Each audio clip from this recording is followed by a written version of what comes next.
ইনশাআল্লাহ চরমনাই ইসলামী আন্দোলন ভিন্ন একটি ব্যতিক্রম ধর্মী সাহাবায়ে কেরামদের আদর্শের উপরে এই আন্দোলন চলতেছে, চলবে পরিপূর্ণ হকের উপরে।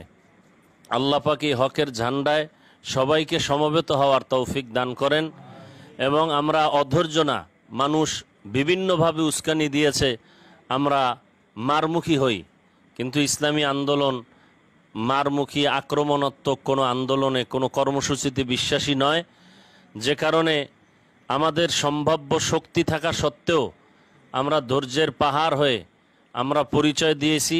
আল্লাহ পাক বলছেন কাআন্নাহুম বুনিয়ানুম মারসুস, আমরা সীসা ঢালা প্রাচীরের ন্যায় দাঁড়ানো আছি। ইনশাআল্লাহ আমাদের এই ধৈর্য বিজয়ের জন্য পূর্বাভাস আমি মনে করি। আল্লাহ পাক শায়েখে চরমনাই, পীর সাহেব হুজুর চরমনাই সহ আমাদের এই আন্দোলন, আমাদের এই মাদ্রাসা ছাত্র টোটাল মিশনকে আল্লাহ পাক আজীবনের জন্য হকের উপরে দায়েম ও কায়েম রাখেন।